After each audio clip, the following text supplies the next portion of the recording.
Oke, ini dia. Udah ada Ci Silvi dari Bandung, teman-teman. Kenalan dulu kita. Selamat malam, Ci. Malam, malam. Halo semuanya. Selamat malam.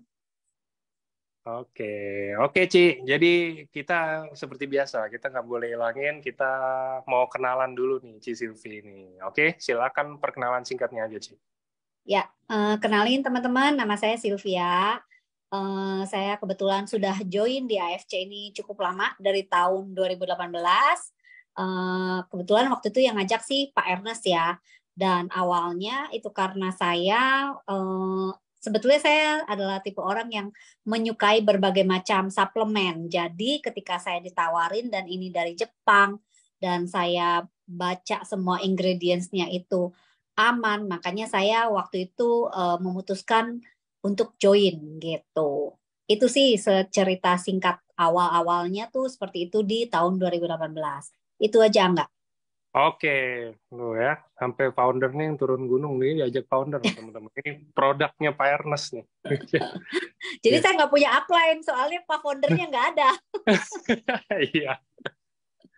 Oke, jadi oke Ci. Jadi kan tema hari ini sebenarnya kan kita sharing ya. Mungkin boleh nggak sih tahu kenapa dulu Ci Silvi nih mungkin gini ya, tadi kan penyuka katanya penyuka suplemen dan lain-lain ya. Ya.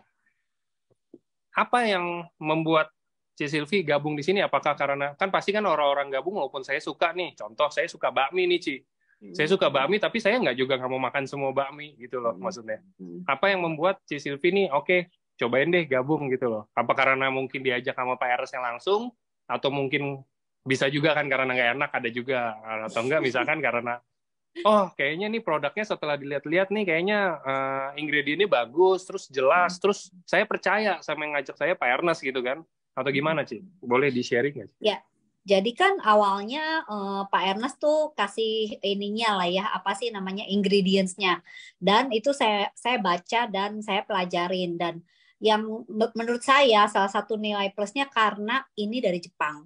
Dan saya tahu banget, kebetulan saya juga maksudnya menyukai Jepang ya dan saya tahu banget lah orang-orang Jepang tuh detail banget dalam ngerjain apapun ya produk-produknya dia tuh luar biasa apalagi suplemen gitu. Jadi buat saya ini menarik dan kebetulan memang saya nggak pernah nih ambil suplemen-suplemen yang dari Jepang. Biasanya kayak antara Australia, Amerika yang gitu-gitu loh. Dan ketika saya baca ini ingredients-nya oke, nggak ada GMO, organik, nggak ada gula, itu membuat saya yakin dan kebetulan saya juga waktu itu emang ada keluhan GERD awalnya ya dan saya pikir ya udah deh coba aja gitu siapa tahu GERD saya tuh membaik gitu dengan konsumsi waktu itu SOP 100 ya karena saya juga sebelum konsumsi SOP ini kan saya udah banyak berbagai macam suplemen kayak untuk meredakan semua masalah GERD saya sebetulnya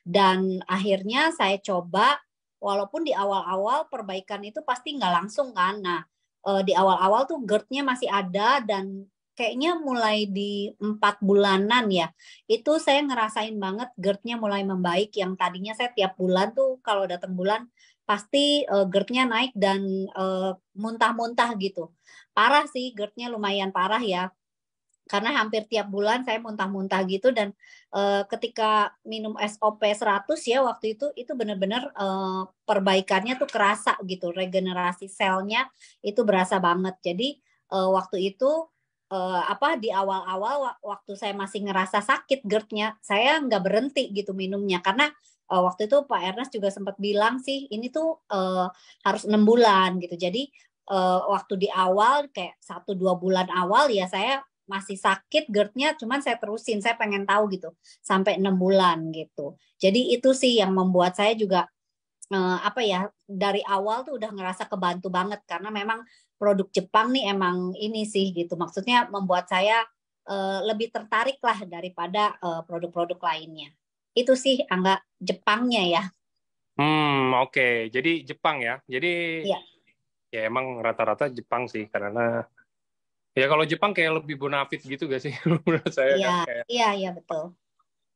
oke, ya jadi itu ya. Jadi teman-teman gabungnya karena itu. Jadi kita harus tahu dulu kan salah satu. Ini Ci Silvi ini salah satu member Bisa dibilang leader founder lah maksudnya kan. Shogun iya. Terus gabungnya udah dari 2018, dari dulu sempet ngalamin berarti Colon Renew itu sempet ada ya Ci ya? Kenapa? Yang sebelum Utsukushi itu loh. Oh, iya, iya. Nah, itu udah produk lama tuh kalau orang udah tahu leader udah tahu produk itu artinya udah member lama tuh biasanya. Udah Iya, member-member awal. Nah, jadi betul, betul. itu ya teman-teman. Jadi Ci Silvi ini adalah salah satu member yang udah bersama kita mungkin udah 5 tahun berarti ya Ci ya. Iya, betul. 5 tahun. Dan 5 tahun itu ya banyak lika-likunya. Salah satunya adalah Ci Silvi ini sorry kena itu ya Ci ya. Apa cedera sumsum yang tulang Iya, belakang itu. betul. Betul. Oke. Boleh tahu ya Ci ya. Maksudnya kalau kayak gitu saya nggak gitu paham ya Ci. Apakah mungkin ada gejalanya ataukah tiba-tiba aja kena atau mungkin karena dampak dari apa gitu loh Ci. Boleh diceritain nggak? Oke. Nah, jadi sebetulnya orang-orang yang kena spinal cord injury itu ada dua sih. Yang pertama tuh karena trauma. Kalau trauma tuh biasanya eh, ya kena kecelakaan, benturan, kayak gitu-gitulah. Atau cedera waktu olahraga. Yang kedua tuh karena adanya sakit tertentu, kayak misalnya TBC atau tumor, itu juga bisa kena spinal cord injury. Nah, tapi kebetulan di kasus saya tuh ada darah di bagian leher. Dan dokter juga tanya sih beberapa kali bahwa ini tuh kenapa ya ibu, kenapa, apakah ibu ada jatuh nggak, kebentur nggak, karena kok ada darah di leher gitu. Karena ya biasanya orang kalau ada darah ya udah pasti kecelakaan gitu ya, maksudnya karena benturan, kepukul atau apa gitu. Tapi di kasus saya memang boleh dibilang agak jarang, jadi memang darahnya ini saya nggak tahu dari mana gitu. Jadi benar-benar tiba-tiba aja saya nggak ada gejala apapun sebelumnya, nggak ada rasa kesemutan atau apa. Jadi benar-benar dalam 1 hari itu lemes dari kaki naik sampai ke dada. Dalam 1 hari itu lumpuh langsung gitu. Nggak ada gejala yang signifikan sebelumnya. Entah cuman pegel-pegel biasa di pundak. Tapi menurut saya waktu itu ya karena saya juga kan cukup aktif olahraga sebelumnya. Jadi kayak seminggu itu memang olahraga saya tuh lumayan kenceng gitu, bisa 4 sampai 5 kali lah seminggu gitu. Jadi saya pikir pegel-pegel badan ya karena olahraga, nggak notice juga gitu. Jadi sebetulnya gejala yang signifikan yang saya rasain sebelum uh, tiba-tiba dalam 1 hari lumpuh itu sebetulnya nggak ada. Jadi memang benar-benar mendadak. Bahkan dokternya pun nanya sih berkali-kali, ibu yakin nggak bahwa ibu nggak kepukul atau jatuh atau pernah kiropraktik nggak? Karena dokternya juga sempat nanya bisa jadi karena kiropraktik. Tahu ya teman-teman yang dikeretak-keretak itu kalau sembarangan gitu ya, kita nggak ini juga bisa kena cedera dan mengakibatkan spinal cord injury, itu juga bisa gitu. Tapi kasus saya nggak pernah kiropraktik, saya juga nggak kepukul, ditendang atau apa kayak David Ozora gitu. Jadi emang kasus yang langka sih, tiba-tiba aja ada darah gitu. Jadi benar-benar dalam 1 hari set langsung lumpuh aja gitu. Gitu sih Angga. Oke, jadi nggak tahu kenapa ya Ci ya. Berarti even Nggak, dokter pun nggak tahu. nggak tahu. Apa mungkin emang karena udah lama di situ lama-lama ngegumpal nyangkut atau apa gitu mungkin nggak sih? Bisa jadi. Jadi saya nggak tahu dari kapan itu ada darah yang ada di leher, itu nggak tahu. Tapi mungkin udah agak lama dan tiba-tiba ya udah akumulasi, akhirnya si darahnya ini yang ngehambat semua syaraf kan, dan ngehambat semua syaraf dan menyebabkan langsung kehilangan ya ini ya, kehilangan kemampuan untuk bergerak, mengakibatkan saya lumpuh total waktu itu. Terus juga sensorik juga hilang ya. Udah pasti sih kalau orang yang kena spinal cord injury itu kehilangan sensor motorik, terus juga sensorik dan juga saraf otonom sebetulnya kena juga gitu sih. Jadi semua sih, semua saraf tuh ke semua, karena di leher tuh kan pusat saraf gitu loh. Jadi kemarin itu saya juga udah, karena juga kena ke saraf otonom, jadi sempat kena ke paru-paru setengah. Nah, jadi paru-paru saya tuh udah kena setengah dan saya kemarin tuh nafasnya udah dibantu pakai perut. Jadi kalau orang normal tuh nafas tuh kan dadanya yang ngembang. Nah, kalau saya tuh udah perutnya, jadi udah kena paru-paru. Dan ini amazingly-nya ya, maksudnya saya bersyukur sih, mungkin ketemu produk AFC ini itu ngebantu banget saya, karena saya nggak sampai benar-benar Sesak napas ada, tapi nggak sampai saturasi saya tuh nggak sampai ngedrop banget gitu loh. Yang maksudnya bahkan sejak dari sakit sampai dengan recovery tuh saya nggak pakai apa ya, maksudnya harusnya gitu setelah recovery tuh saya masih harus pakai alat bantu nafas gitu. Itu sih, jadi itu terus juga waktu operasi juga itu kan di anestesi, dibikin nggak sadar kan, sedangkan yang ngasih perintah itu kan otak ya. Otak tuh kasih kita perintah untuk ya gimana caranya jantung, paru-paru itu bisa bekerja. Dan saya kan di anestesi nggak sadar tuh. Nah, gimana sih caranya bisa paru-paru dan jantung ini bisa tetap bekerja walaupun saya dibikin nggak sadar. Dan itu dokternya bilang itu, makanya sebetulnya itu udah 50-50 sih. Dokternya udah, ibu ikhtiar aja ya, baca doa aja, ibu ikhtiar. Jadi itu bisa saya sebetulnya kemungkinan lewat tuh 50%. Dokternya udah bilang sih, jadi bisa kemungkinan gagal nafas di tengah-tengah. Karena kan posisi operasi juga dibalik, jadi yang nahan tuh dada. Sedangkan paru-paru saya udah kena setengah gitu. Jadi benar-benar surprise juga sih, bisa, maksudnya bisa lewat gitu ya. Bahkan waktu berapa bulan lalu, April itu saya MRI lagi, dokter tuh ketemu saya udah lama, kaget gitu lihat saya jalan, dia bilang, wah ibu hebat loh bisa bertahan sampai sejauh ini. Yang lain-lain nggak bertahan. Gitu. Jadi itu sih. Jadi saya juga ini ya, dari sebelum operasi saya tuh nggak sampai. Jadi itu kejadiannya hari Jumat, baru setelah saya lumpuh baru kerasa leher saya nggak enak, dan waktu udah ngerasa nggak enak itu saya minum Suba lebih banyak sih, karena waktu itu saya tahu Suba tuh bisa antiinflamasi kan, dan saya bener-bener dari sebelum operasi tuh nggak minum painkiller, walaupun sebetulnya beberapa orang kasus kayak saya udah pasti pakai painkiller biasanya gitu. Itu sih Angga. Oke, oke ya. Jadi itu singkat ceritanya ya, Ci ya. Maksudnya Iya, oke. Nah, terus itu kan kayak gitu berarti, tapi ada maksudnya kayak ada apa ya, treatment-treatment tertentu nggak, Ci? Kayak mungkin contoh misalkan ada harus minum obat apa kayak begitu, dan mendingan nggak sih habis treatment itu ya? Maksudnya kayak mungkin ada, nih Ibu konsumsi produk apa, konsumsi obat ini apa segala macam kayak begitu untuk misalkan tadi memperbaiki bagian apanya gitu, ada dikasih kan? ada. Di diminum dan membaik nggak? Ada sempat membaik nggak? Maksudnya obat-obatan dari dokter ya? Ya, iya.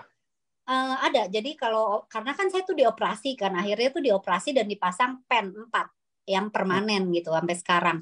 Nah, pasti dikasih obat setelah operasi tuh ada untuk inilah ya, lebih ke arah luka operasinya. Jadi secara khusus, jujur ngomongnya secara medis, orang yang kalau udah kena syaraf ataupun kenanya di otak, secara medis boleh dibilang kita nggak ada obatnya gitu. Jadi dokter tuh bener-bener cuman kasih tuh, kalau yang setahu saya paling kayak satu vitamin tuh untuk saraf gitu ya.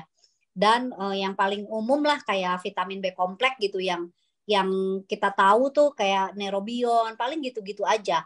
Dan kalau boleh dibilang itu kan kayak mereka kan bilangnya kalau vitamin B kompleks itu kan bisa ngebantu untuk saraf, kayak untuk yang kesemutan ataupun kebas gitu ya, kebal gitu. Tapi boleh dibilang sih kalau dibilang membaik atau enggak, ya nggak tahu lah ya, karena sampai sekarang juga sebenarnya saya masih kebal setengah badannya gitu, dan masih kaku juga, dan masih mau ya pokoknya masih ada beberapa PR lah gitu. Jadi kalau saya justru ngerasa banget bener-bener ini ngebantu saya adalah di masa-masa recovery saya, yang sebetulnya waktu itu saya juga sempat tektokan dengan beberapa dokter yang di AFC kayak dokter Armin, dokter Arif gitu.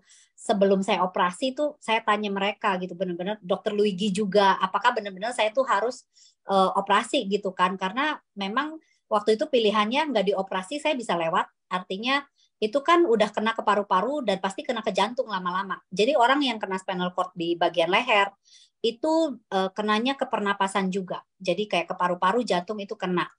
Terus ya karena kemarin tuh nggak ada pilihan lain, nggak dioperasi ya lewat, lama-lama apa namanya jantung bisa kena, paru-paru kena semua. Terus dioperasi juga ya kemungkinannya bisa 50-50 gagal nafas di tengah-tengah. Tapi kan memang akhirnya memang itu saya bisa bisa melewati masa operasi itu gitu ya, istilahnya yang sempat istilahnya udah ngancem nyawa saya lah.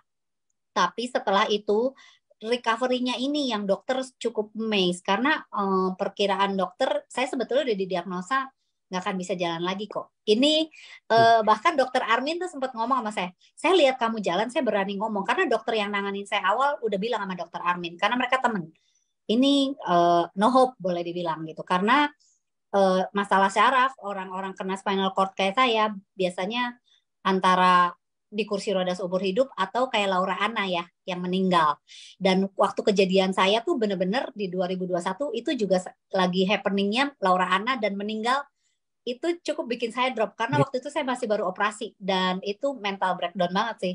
Jadi memang bener-bener itu juga ya banyak lah ya mas, bukan cuma kesehatan aja secara physically tapi juga mental itu harus bener-bener gimana caranya bisa tetap waras gitu berpikir gitu. Dan yang paling penting tuh yang saya bersyukurnya saya tuh nggak sampai kena di kognitifnya, jadi nggak sampai kena di otak gitu, walaupun ya lumpuh total karena beberapa orang sempat kayak dokternya nih nanya gitu waktu saya habis operasi, dia nanya ibu namanya siapa, rumahnya di mana, terus dulu kuliah apa, jurusan apa, kayak gitu-gitu. Buat saya sampai saya ngomong sama suami saya, ini dokter ngapain ya nanya-nanya saya kuliah di mana, alamat.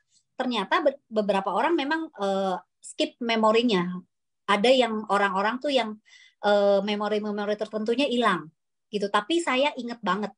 Saya nggak ada yang miss gitu. Maksudnya nggak ada yang sampai beberapa momen tuh saya lupa ingatan gitu. Kayak David Ozora kan beberapa momen dia masih skip gitu kan, nggak inget gitu. Kalau saya inget banget, bahkan ketika saya di ICU, dipasang ventilator, apa segala macam tuh saya inget banget gitu. Jadi ya puji Tuhannya tuh itu sih saya bersyukur banget dari ICU kan. Nah, saya tuh dari di ICU tuh udah begitu saya udah sadar, saya tuh ngomong tuh juga kan pelan banget ya suaranya juga sempat hilang. Saya nanya sama susternya, sus boleh nggak minta tolong suami saya bawain Subarasi karena waktu itu di ICU kan saya benar-benar nggak bisa ditengok sama siapapun kan gitu, termasuk suami keluarga tuh nggak boleh masuk. Jadi cuma dikasih video call. Jadi buat saya juga susah ngomong waktu itu karena dipasang ventilator. Jadi gimana caranya supaya dia bisa bawain Subarasi gitu kan. Jadi saya nanya sama susternya, tolong sus bilangin suami saya bawain Subarasi. Terus susternya bilang, oke Bu, tapi nanti tanyain dulu ya sama dokternya. Dan untungnya dokternya juga sangat open minded ya. Jadi dia kasih saya izin, saya bilang, dok ini isinya asam amino. Jadi ketika susternya nanya, dokternya kasih izin. Jadi saya waktu itu disonde setiap hari itu kurang lebih 4 saset selama di ICU. Subarasi aja ya waktu itu. Gitu sih Angga. Jadi itu ngerasa saya benar-benar recovery apa segala macam tuh benar-benar kebantu. Bahkan setelah saya pulang keluar dari ICU, pulang ke rumah tuh saya minum sampai 8 saset sehari. Subarasinya. Gitu. Jadi Suba 8, Utsunya 2 saset sih waktu itu. Gitu. Dan itu yang benar-benar bantu saya di recovery. Karena dari sejak operasi tuh seberapa minggu setelah itu mulai ada pergerakan kayak cuman 1 jari mulai goyang gitu. Itu sih. Oke. Jadi kalau biasanya orang-orang lupa ingatan nih, Ci Silvi nggak lupa, tapi justru malah inget yang biru itu Suba, itu masih inget banget. Iya. Betul. Itu inget justru ya, bawain iya. Subarasi. Saya udah di ICU aja udah bilang, sus tolong dong bawain Subarasinya karena saya ini sih maksudnya ngerasa ini lumayan gitu, leher nggak enak gitu kan. Jadi karena saya pikir kan itu kan saya steroid terus dosis tinggi gitu kan. Jadi saya pikir kayaknya saya memang waktu itu kan juga nggak bisa makan kan di sonde. Jadi saya pikir pasti butuh untuk recovery lebih cepat, makanya saya minta izin gitu. Memang sih dokter juga nggak semuanya terbuka ya, kayak misalnya di ICU itu kan nggak boleh sembarangan obat-obatan lain atau suplemen gitu biasanya dilarang gitu. Dan puji Tuhannya memang dokternya sangat terbuka, open minded, kasih Suba itu disonde gitu sama susternya gitu. Jadi bahkan sampai orang-orang di ICU tuh ngomong, ini apaan sih? Saya dengar aja pembicaraan mereka. Oh ini katanya obat untuk sakit ini lambung, mereka bilang gitu. Ini obat sakit lambung, jadi ini disonde, dia bilang gitu. Cuman ya saya diem-diem aja gitu. Susah juga kan mau ngapain juga jelasin sama si suster dan perawat di situ gitu. Tapi mereka sondein saya sih tiap hari gitu loh. 4 saset per hari waktu itu. Gitu sih. Oke, jadi 4 saset ya per hari ya, Ci ya? Iya, selama di ICU. Tapi setelah keluar ICU tuh saya 8 saset sih. 8 saset sampai hari ini? Atau sampai ada... Enggak. Hari ini subaknya paling 2, apalagi kan sekarang lagi nggak ada barang ya. Jadi ya sudah lah ya, paling 1 sampai 2 saset sih gitu. Subarasinya dan utsunya ya sama sih 1 sampai 2 saset. Plus saya waktu itu juga minum ini sih. Jadi waktu itu tuh penglihatan saya juga. Jadi kalau masalah saraf itu kan ke semua ya. Pendengar penglihatan, ngomong juga hilang suaranya. Jadi saya mata sempat burem awal dan itu saya dibantu pakai lutin.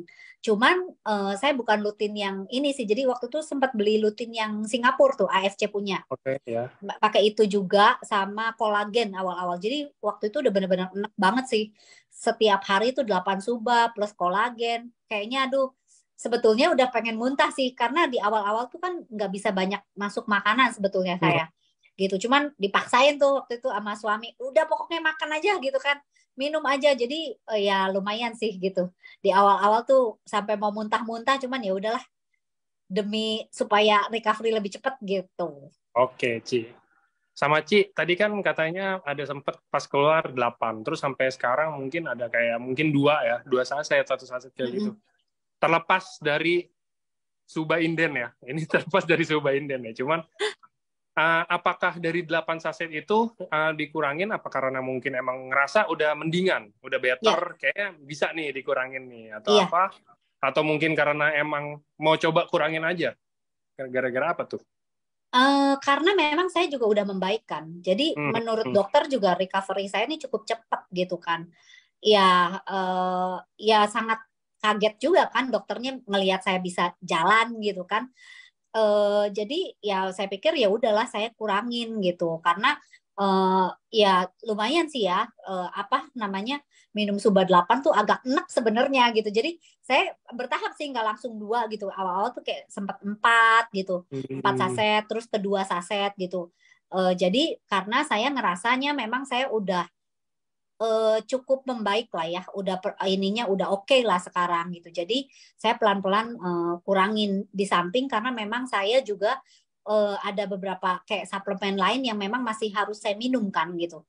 Jadi sebetulnya tuh di awal-awal tuh banyak banget kan obat-obatannya juga gitu. Jadi bagi-bagi waktu untuk ininya ya, antara Suba dan obat-obatan lain plus protein waktu itu, karena sampai sekarang sih protein. Jadi kan saya tuh kan ototnya habis semua kan, jadi orang kena spinal cord atau yang stroke juga pasti sama lah, itu ototnya habis, jadi harus makan vitamin protein tuh boleh dibilang kan 2 kali berat badan gitu. Kayak waktu itu dokternya suruh saya 10 butir telur, tapi saya nggak ngejar, jadi harus protein, susu protein yang mana itu pun harus 3 scoop, itu aja nggak ngejar saya gitu loh. Jadi cuman paling bisa tuh maksimal 2 scoop deh gitu. Itu sih, jadi karena terlalu banyak sih, masih ada ini, jadi saya juga mulai apa ya, bagi-bagi waktunya gitu loh, Angga gitu. Jadi karena juga udah membaik kan, jadi udah saya kurangin gitu sih. Oke. Itu berarti di ICU berapa lama ya, Ci? Sorry, kemarin. Kemarin tuh di ICU sekitar 4 hari loh, dari yang perkiraan dokternya mungkin 1 minggu. Dokter Armin udah bilang, oh mungkin paling 1 minggu gitu. Tapi saya 4 hari udah bisa keluar ke ruangan biasa, dan itu pun jadi waktu itu dokternya bilang gini, ibu nanti ibu beres operasi masuk ICU ya, berapa lama ibu di ICU itu gimana daya tahan saya, dia bilang gitu. Terus berapa lama ibu pasang ventilator, karena kan saya udah kena paru-paru jadi dipasang ventilator gitu, berapa lama nanti ibu di ICU dipasang ventilator, itu balik lagi sama ketahanan tubuh saya gitu intinya. Jadi dokter juga nggak bisa nentuin. Terus waktu dokter yang ngomong gitu saya juga bingung. Lah gimana caranya ya saya menyadarkan diri sendiri gitu kan? Kan nggak mungkin juga gitu. Jadi itu benar-benar sih, dari situ saya ngerasa benar-benar si AFC ini ngebantu saya banget. Dari saya operasi itu saya tanya sama suami saya, itu saya sadar di hari keberapa. Jadi saya operasi itu kalau nggak salah Senin malam, di hari Selasanya saya udah sadar gitu. Jadi bener-bener nggak lama gitu. Maksudnya dari saya operasi sampai sadar tuh cuman kayak besoknya saya udah langsung sadar gitu. Makanya saya sadar banget ketika dipasang ventilator dan selang-selang berbagai macam itulah gitu. Itu Iya. saya tahu banget. Jadi plus minus ya, karena sadar saya ngerasa banget sakitnya kayak apa dipasang ventilator tuh tahu banget gitu. Jadi itu sih saya langsung sadar di hari keesokannya, terus juga eh, keluar dari ICU cuma 4 hari aja dari yang mungkin perkiraan dokternya sekitar 1 minggu gitu. Dan pulang dari ICU tuh anyway badan saya bukan bolong ya, ada bula. Jadi orang kalau Bekas-bekas gitu tiduran, ya. iya lama-lama kan bisa bolong dekubitus. Nah itu saya pulang ke rumah tuh juga punggung saya tuh udah melepuh-melepuh banyak. Jadi sama perawat saya tuh diambil, karena kan saya juga pakai perawat ya, yang harus datang ke rumah gantiin perban saya setiap hari bekas operasinya, dan dia ngeluarin cairan-cairan bula yang di belakang ini loh untuk ya supaya nggak jadi luka. Dan itu saya pakai Sensei Suru sampai terapis saya bilang ini harganya berapa Sensei Suru, karena lukanya cepet banget sembuh gitu. Iya gitu, perawat saya, terapis saya tuh tahu banget karena saya setiap habis mandi gitu dipakein Sensei Suru itu. Gitu sih. Oke, Mewah ya jadi pakai Sensei Suru. iya, pakai Sensei Suru, konsumsinya Suba 8 tuh. Iya. Bayangin nggak sih? Oke. Oke, nah setelah setelah lagi itu kan keluar. Setelah udah keluar, udah lagi. Berarti sampai hari ini masih terapi ya, Ci? Ya? Katanya tadi juga katanya Masih. kan yang pas saya bilang ke Ci Silvi juga itu katanya baru pulang terapi ya. Betul, betul, betul. Jadi saya sampai sekarang masih terapi sih. Jadi kayak terapi beban. Tapi itu udah terapinya mandiri. Jadi udah bener-bener bukan di klinik dokter sih. Karena dokternya bilang, karena kamu udah jalan kan. Dokternya bilang kan saya udah bisa mobilisasi sendiri lah. At least bisa pakai baju, bisa mandi sendiri. Kalau kemarin-kemarin kan bener-bener mandi aja kan dibantu sama perawat, orang-orang rumah gitu kan. Jadi ketika udah bisa aktivitas sendiri, dokternya bilang kamu terapi sendiri aja di rumah pakai beban. Dan juga sekarang tuh tusuk jarum sih, karena kan emang kaki saya yang kanan masih kecil sebelah, jadi memang belum balance banget sih. Dan anyway kemarin sebetulnya ini testimoni lagi, dokter udah bilang nih saya udah 1 tahun lebih, 1 tahun setengah. Ini kekuatan kaki orang normal tuh harusnya 5. Saya tuh kemarin tuh yang kaki kanan tuh cuma 4. Dokternya bilang ini kayaknya udah 1 tahun lebih, kayaknya nggak mungkin bisa balik. Bakal netep begini, dia bilang gitu. Paling kamu harus latihan terus supaya kamu kuat jalan lama, dia bilang gitu. Tapi saya waktu itu mutusin sih, saya ngomong sama suami saya kayaknya mau panggil pelatih boxing saya. Dulu kan saya suka boxing dan Muay Thai itu setiap minggu. Sekarang saya panggil dia lagi untuk ngelatih saya beban. Resisten training untuk otot saya. Karena kan memang otot kaki kanan nih boleh dibilang belum balik gitu. Jadi saya latihan sendiri di rumah, manggil pelatih boxing saya. Dan puji Tuhan dari beberapa bulan terakhir ini, kemarin minggu lalu lah saya ke rumah sakit lagi, dicek ternyata kekuatan kaki kanan udah balik dong, bisa ke 5. Yang tadinya dokter udah bilang wah ini nggak mungkin gitu. Jadi ya itu sih tetap semua ya kalau menurut saya Suba itu nolong banget, tapi juga terapi-terapi ini juga kita nggak bisa lepas sih. Jadi kalau orang kan kadang-kadang banyak banget nih yang DM saya juga nih, terutama di TikTok ya, karena mereka banyak yang punya pengalaman yang sama saya, dan recovery juga mungkin lebih lama atau mungkin belum ada pergerakan apapun. Saya juga ngomong karena terapi itu saya di awal setiap hari terapi yang datang ke rumah saya tuh 4 jam sekali terapi. Terus belum lagi tusuk jarum tiap 2 hari sekali. Terus juga yang datang dari rumah sakit itu seminggu 2 kali. Jadi benar-benar setiap hari tuh full terapi saya.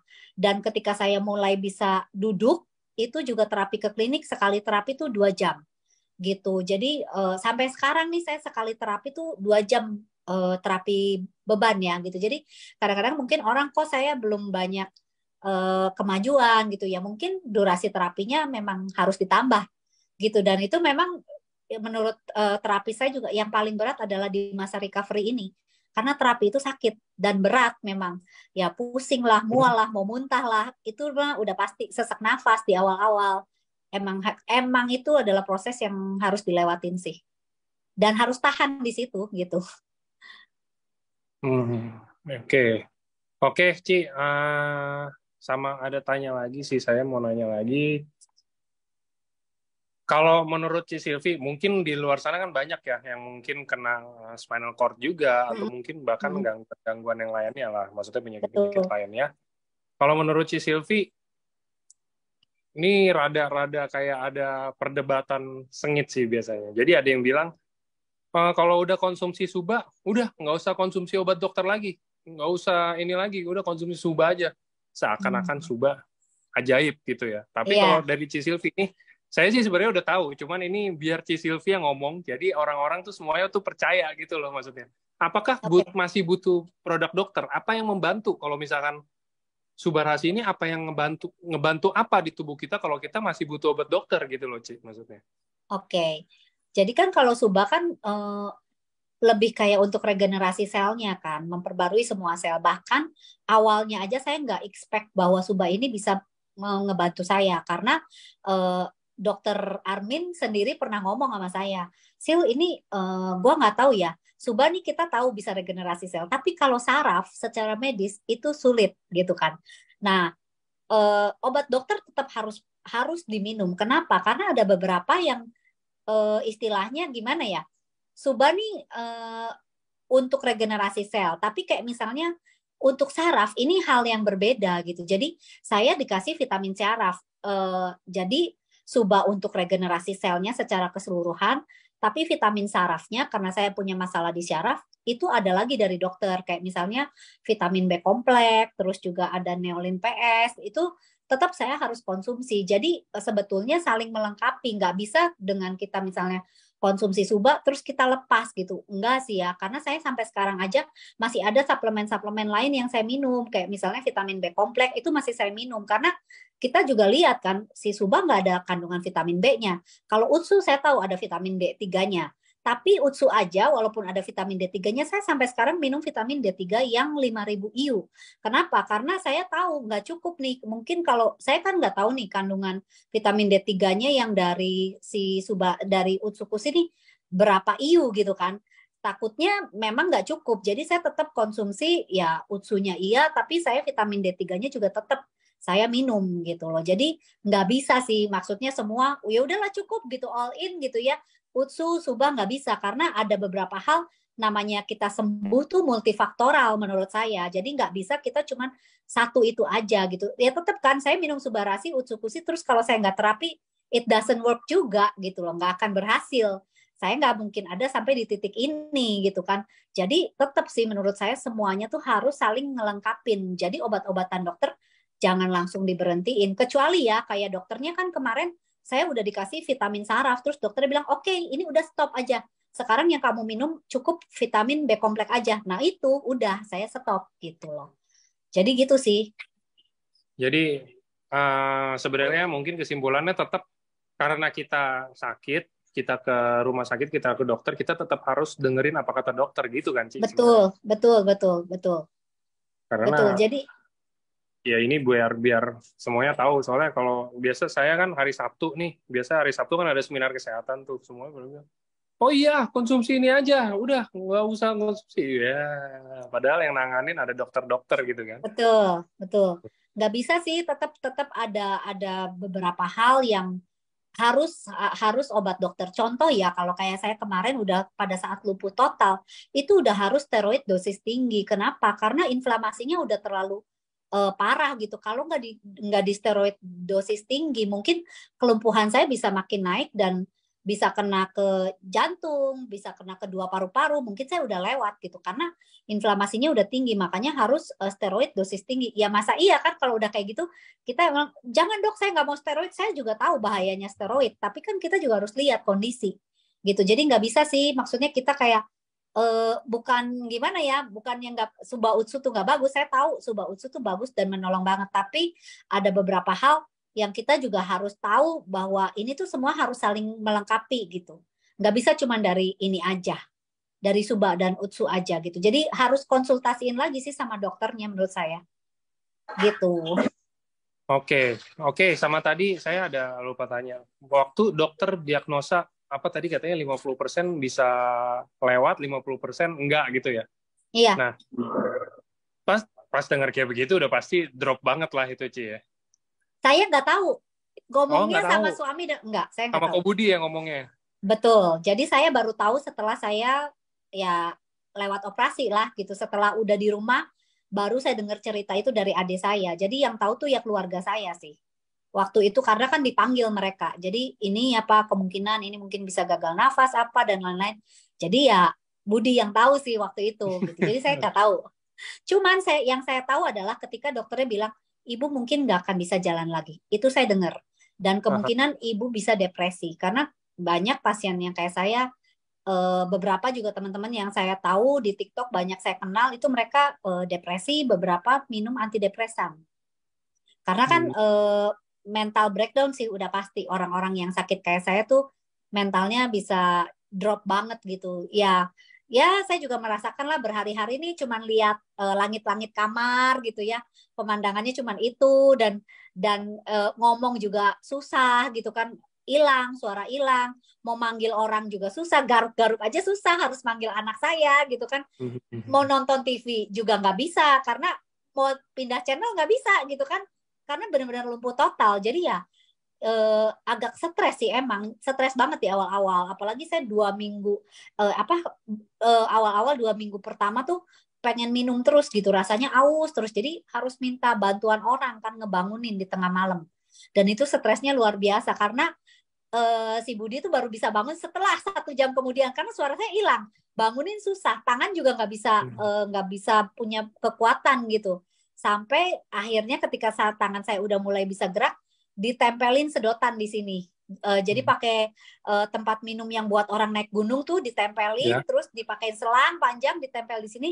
Asal saya bisa gerak aja, jadi ditempelin selangnya supaya bisa masuk ke mulut. Digerakin dengan tangan saya yang udah mulai bisa gerak waktu itu. Tapi waktu belum bisa gerak ya saya harus bangunin orang, dan itu stresnya setengah mati untuk ngebangunin karena nggak bangun-bangun gitu loh. Gitu. Jadi itu sih.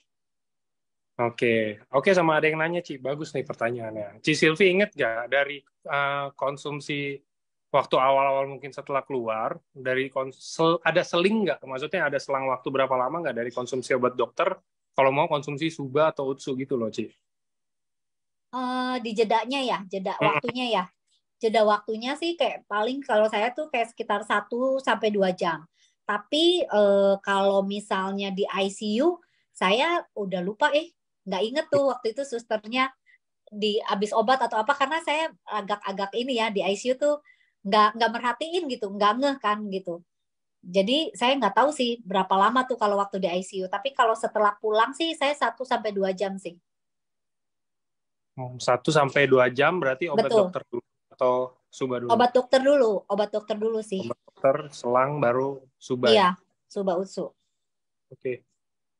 Oke, jadi itu ya teman-teman. Nah, udah tahu semua. Saya mungkin mau minta ini loh, Ci. Apa kayak ada nggak sih mungkin pesan-pesan dari Ci Silvi nih buat semua yang di luar sana mungkin yang punya pengalaman sama kayak Ci Silvi juga, atau mungkin penyakit yang berbeda tapi kondisinya mungkin hampir serupa atau gimana. Karena rata-rata kayak setahu saya tuh kayak emang bener kayak kata Ci Silvi sih, kalau misalnya udah kena yang di belakang itu udah ke mata, nanti mata bisa juling lah, apalah yang gitu, ntar mulai awal-awal biasa dari pegel sini, nanti tangan tiba-tiba nggak bisa gerak atau apa. Kira-kira kalau kayak gitu, apa pesannya? Apakah kayak begitu tuh kita harus nunggu parah dulu kan? Kayak kalau Ci Silvi tiba-tiba kan langsung dari pagi ya tadi ya?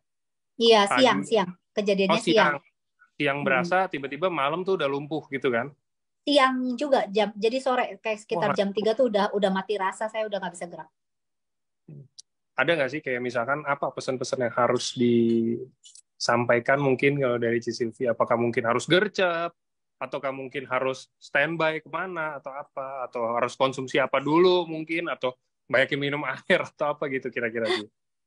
Kalau dari saya sih gini ya, saya tuh sebetulnya cukup menjaga kesehatan orangnya. Makanya kenapa saya tuh suka banget sama suplemen gitu kan. Saya tahu banget lah gitu suplemen-suplemen yang ya maksudnya dari dulu saya suka minum suplemen. Termasuk Suba Utsu. Saya juga jaga makan sebetulnya. Jadi teman-teman ini juga harus dinotis ya. Jadi beberapa juga nanya, jadi pecah pembuluh darah ya? Bukan sih, sebetulnya bukan. Kalau kayak pecah pembuluh darah kan orang yang kena stroke itu kan pecah pembuluh darah. Jadi kalau saya sebetulnya agak beda gitu kasusnya. Nah, kalau secara waktu saya sebelum di ICU itu dari tempat meeting yang tiba-tiba saya lumpuh dibawa ke rumah sakit, dokter itu udah nyuruh saya pulang di tempat IGD itu dia lihat cek darah kan. Jadi secara gula darah, secara kolesterol, trigliserid apa gitu-gitu sih nggak ada masalah gitu loh. Jadi semuanya bagus, malah disuruh pulang. Tapi kan saya bilang waktu itu sama suami saya, nggak mungkin saya pulang. Orang ini kaki saya udah makin mati rasa dan nggak bisa gerak.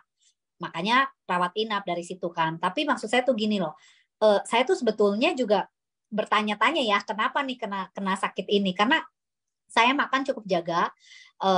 Sempat dulu tuh sebelum ini juga saya udah intermittent fasting. Terus nggak makan gula terigu, itu semua saya kurangin gitu kan. Suplemen, terus olahraga satu minggu bisa 4-5 kali, bahkan satu hari kalau lagi ada waktu, saya bisa 2 kali olahraga gitu. Tapi masih saya bisa kena kayak gini. Yang itu kan ya memang sih saya nggak tahu ya, ini kan misteri ilahi gitu ya, kenapa gitu tiba-tiba. Tapi maksud saya adalah gini, saya bisa bertahan sampai sejauh ini kalau saya sebelumnya kemarin saya nggak konsumsi Suba Utsu, mungkin saya bisa lewat. Kenapa? Karena waktu di ruang sebelum ICU di operasi itu kan dokternya bilang ini bisa gagal nafas di tengah-tengah, dan gimana sih caranya otak saya bisa merintahin jantung dan paru-paru saya tetap bekerja. Sedangkan saya kan dibikin nggak sadar. Itu kan benar-benar ya saya nggak tahu gitu kan. Benar-benar ya itu juga mujizat juga sih. Jadi kalau mungkin saya kemarin-kemarinnya nggak jaga kesehatan, mungkin saya bisa lewat, karena banyak juga orang spinal cord kayak saya. Dia juga ada penyakit lainnya, misalnya kayak stroke atau bukan stroke, sorry, darah tinggi atau ada ginjal, itu kan juga merepotkan lagi gitu nantinya di masa-masa recovery, sedangkan kita tuh harus proteinnya banyak gitu. Nah, itu jadi susah gitu. Jadi benar-benar harus ya jaga kesehatan tuh benar-benar investasi yang mahal. Saya aja yang udah jaga banget nih bisa tiba-tiba kena, apalagi kalau kalian yang maksudnya sembarangan nih hidupnya gitu ya. Ya udahlah minum seini-ininya, karena begitu sakit itu jauh lebih mahal loh gitu ininya gitu ya. Kayak saya aja kemarin sakit kan Suba 8 biji, ya ampun sekotak cuma berapa hari doang gitu kan. Jadi iya gitu. Jadi memang benar-benar kalau udah sakit pasti jatuhnya lebih mahal. Tapi ya investasi kesehatan tuh jangka panjang gitu. Dan saya benar-benar ngerasa untungnya saya tuh udah minum Suba Utsu tuh dari 2018. Dan saya banyak banget loh di TikTok yang nawarin Suba Utsu juga gitu. Coba ini ya gitu. Padahal saya bilang ya saya udah minum dari 2018. Tapi maksud saya kalau saya waktu itu nggak minum, mungkin saya nggak bertahan loh gitu. Mungkin saya waktu di operasi tuh udah lewat gitu loh. Tapi kan karena badan sayanya juga udah ini ya, maksudnya udah sehat gitu loh, udah ini, jadi bisa bertahan gitu. Walaupun dokternya sendiri bilang ini harusnya kasus kayak saya pakai alat bantu nafas, tapi saya nggak sampai pakai alat bantu nafas gitu, karena biasanya ya itu karena udah kena paru-paru gitu. Tapi kan saya puji Tuhannya ini saya nggak ada ngerasa sesek, nggak pakai painkiller, bener-bener ya amazing sih menurut saya gitu. Jadi bener-bener kita tuh harus investasi kesehatan tuh ya memang harus mahal sih, karena begitu sakit udah pasti itu lebih mahal lagi jatuhnya. Itu sih, itu aja enggak. Lebih mahal dan gambling juga ya. Kayak tadi Ci Silvi juga ceritakan 50-50 kan kemungkinan hidupnya Iya, ibaratnya kan. betul. Jadi 50-50. kesimpulannya gini teman-teman, mungkin kalau yang saya bisa simpulin ya. Jadi kalau kata Ci Silvi tadi itu sebenarnya kita anggapan kayak mau bangun gedung lah teman-teman. Kita bangun gedung, kita fondasinya nih harus kuat. Karena kita nggak tahu nanti ada angin apa, ada gempa segede apa yang akan Iya, ngegoncang gedungnya gitu loh. Jadi betul. ya lebih baik kita bikin fondasi yang kuat. Karena kalau fondasinya nggak kuat, oke lah ada angin-angin atau ada angin topan atau apa ya masih nggak kenapa-napa. Cuma tiba-tiba kena tsunami, hancur lah itu gedung. Gitu aja kan Betul. sebenarnya. Tapi kalau Betul. fondasinya kuat, mau ada apa, ya mungkin pasti bisa hancur juga ya. Nggak ada yang nggak Mm-mm. mungkin gitu loh. Cuman Iya, lebih sulit aja untuk goyahnya gitu loh. Kayak menurut saya. Itu analoginya kayak gitu teman-teman kira-kira. Oke, Oke, karena hari ini testimoni, sharing, jadi kita juga nggak terlalu panjang. Ini banyak banget yang tanya. Teman-teman, ini bukan seminar kesehatan ya. Jadi jangan tanya kayak ada yang tanya-tanya ke saya tentang penyakit-penyakit. Saya juga nggak bisa bantu jawab. Saya bukan dokter. Saya kalau mau nanti hari Sabtu ada. Sabtu saya bisa undang dokter. Mungkin nanti teman-teman bisa polling aja, sharing-sharing aja. Maunya kira-kira kita bahas tentang apa. Oke. Itu teman-teman tadi udah ada sharing dari Ci Silvi juga. Jadi pesan dari saya mewakili EFC juga semoga Ci Silvi sehat dan treatmentnya, terapinya semua berjalan lancar, Ci. Ya, thank you, thank you. Oke, dan thank you juga untuk waktunya sharing ke kita semua. Jadi teman-teman yang hari ini bukan dari saya, bukan dari dokter, ini langsung dari orangnya yang tadi dicerita juga dokter sampai udah bilang 50-50 bisa bertahan atau enggak, tapi ya pasti ada kemauan juga nggak sih? Maksudnya emang udah ada will yang Iya, sangat-sangat tinggi juga betul. kan, Ci ya? Maksudnya gue Betul, nggak boleh nyerah. betul. Gue nyerah di Betul. sini selesai nih, gitu ya nggak sih, Ci? Iya, betul, betul. Ya, sebenarnya yang paling penting kan itu juga ya, selain produk kan Betul. keinginan untuk tetap hidup gitu loh. Untuk sembuh, betul. Yes. Oke, kalau gitu, Steve. Oke, thank you juga buat teman-teman semuanya yang sudah hadir. Thank you sekali lagi, Ci Silvi, untuk waktunya. Ya, sama-sama Angga. Thank you. Oke, selamat malam Ya, semuanya. malam.